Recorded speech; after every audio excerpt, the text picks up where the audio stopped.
Okay, good morning and welcome to Iyun with Benzion. Today's daf is daf Yud Gimel Amud Aleph. I want to continue our discussion of what we talked about yesterday, Bari V'Shem and Bari Yodif. There's a new Mishnah over here on Yud Gimel Amud Aleph on the top, where there's a case, again, he finds there's no Basulim. They're not disagreeing there's no Basulim. She admits there's no Basulim. She claims that piece of wood dislodged the Basulim. So therefore, she's entitled to, according to her mayor, she's entitled to Masayim, and according to the Rabbanan, she's entitled to Amana. That's the Mishnah on Daf Yud Aleph. And he says, no, the reason you have no Basulim, we drew this issue. You were together with another man, and you were together with another man before we got married. And you're writing in your Kesuba, you wanted me to write Kesuba Psula, right? And you're a Ba'ula. So, a Ba'ula, it's a Machlokas, right? Concept of Chesed Psula, when it says Ba'ula, it's Machlokas, Amorayim. Does she get nothing, or does she get Mana? So, that plays out in two opinions. They had to understand the Gemara. What are they seeking? Right? Religion says she's seeking a mana because we hold like the Rabbanan who says a muka says gets a mana, and yet he claims concept of chesed this is ba'ula. She was with a man, she gets nothing. Right? Rabbi Yochanan says no. The Mishnah is like Rabbi Meir. She's seeking masayim, and he wants a mana. Concept of chesed this is ba'ula. She still gets a mana. So the Gemara really says it's more mistaber lezer because we're moking the Mishnah according to the Rabbanan. We pass in Rabbanan that a muka says gets a mana if she tricked him, whether he's taking her ba or her ba. Muka says only gets a mana. So therefore, al korkach, in order to fit into our Mishnah, you have to say, which the Gemara says, indeed according to the Rabbanan, you have to say concept of chesed zul get nothing. So that's pretty much what the Gemara says, and we end up paskening. There's a psak. We pasken the Mishnah like Rav Gamliel. And the Gemara pointed out it's uniquely pasken like Rav Gamliel because as opposed to the Mishnah on Yud Beis and Beis, where Gamliel, his Bari V'Shema, Bari Adif, right? Her Bari V'Shema, she says Mukazeh, she's the one with definite claim. He doesn't know. He says maybe Druz Zishat. So it's Bari V'Shema. Bari V'Shema over in the Mishnah Yud Beis and Beis, where she says Mishar Astani Nanasti. She's believed over there because she has a migo in addition to that, or she has a chesed zaguf. Her body was a psulim. We assume she was a psulim for the longest amount of time until we're proven otherwise.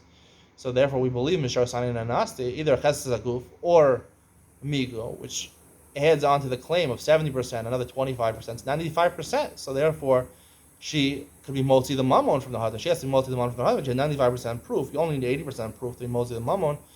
She could be Motzi the Mammon. And we said even Gabi Ister, we're not Chayesh Miyuta when it's 95%. She's not Asr the husband. Here, you don't have either a migo, and you don't have a chazak hazakuf. The best taina she's making, Muka says it's the best taina she can make, and there's no migo. She couldn't have said a better claim, and there's no chazak hazakuf over here because they're not disputing when she had the bia. They're just disputing when she lost the psulim. Was it due to Muka says or due to a man, right? So there's no chazak hazakuf over here. They're not saying one happened before the other. So what do we do over here? And we pass the Gamliel. How do we pass the Gamliel? So I'd like to suggest over here the reason we pass from the Gamliel, Bari Yoshem, Bari Adif, is based on another psak halacha, and that's we pass, and not like Rabbi Yochanan over here. We pass on Daf Yud Aleph, Kanzo Chesed Psula and Ba'ula. She gets nothing. She gets nothing. He thinks she's a psula. She tricked him, right? She's a psula, and find out she's a Ba'ula, right? And there's no contesting. She admits she's a Ba'ula over there. So we pass, not like Rabbi Yochanan here. She's entitled to nothing. She gets nothing. Now the Gemara says mekach tos, so the Mishnah says mekach tos. So you could say mekach tos means they're not married anymore, or you could say maybe mekach tos only when you make a tonight. When I make a stipulation, I say I'm mekadesh al manas, right? Or I make like the Gemara in Kesubos says later on in Kesubos and Daf Ayin Dalid, machnes you al manas she'en lecha nedarim, right? If you don't make a tonight stipulation, so even though technically I assumed you're a psula, but if it happens that or not, I made an assumption, right? That's not enough to overturn something. To overturn a transaction, you need a proof to overturn it. And a chazaka, an assumption that she's a psula, that's all you have, an assumption. You have no more than an assumption, which is only 75%. It's not enough. It's not the 80% requisite for a proof. So all you have is an assumption. So that's not enough to overturn the marriage, the transaction. You got married over here. You did kiddushin. You did Nesuin, maybe you even did Bia and Beila and become husband and wife. What you can do is lower the amount of money because who's the muhsak? The man is the muhsak. So instead of her giving her masai, he gets nothing. So they're still married. She gets nothing. What happens now? She has no ksuba? No. We learn later on in the Masechta that a lot of times Chazal or Masakin a ksuba for an isha, which is in contradistinction to the regular din of ksuba, which we know from the Mishnah is here in Daf Yud Aleph that and Yud Beis that she gets a psula gets masai and a gets a mana, right? Even if you say it's not the right, it's the rabbanon. It's tonight based in. Those are the rules of getting married. You get a ksuba, which is different when the Gemara is later on that Chazal made a takana that a woman should have a ksuva and therefore it's usher to be boel in isha unless she has a ksuva because you might divorce her if she doesn't have a ksuva.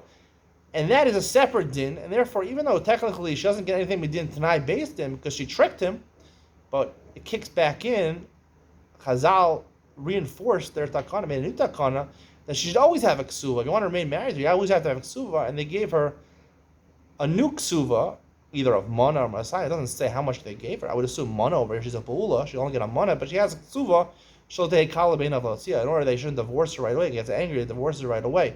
What's the difference in the two? So there's a very important difference. If the original tonight based in that she gets masayim from psula mana for almana, there she's being motzi the mammon from the husband. When it comes to the takana they made it a very strong takana where we'll learn later on, they made a shibud on his nechasa. Not only is she entitled to the money, but she also has a shibud, which has a lien on his property, meaning. And lien usually means on the karkos, on his land. If he sells it to someone, she can collect it from somebody else because she has a lien. A lien is like almost a chati kinyan. You have, partial ownership already of his land. So when you have a shibud on someone's nechasim, you're not motzi the mammon over there. It's really considered in your rishus almost. It might be shalo of the guy, but it's already in your rishus. You have a shibud on it, so you have partial ownership over there. I wouldn't say it's called motzi michaber al avaraya.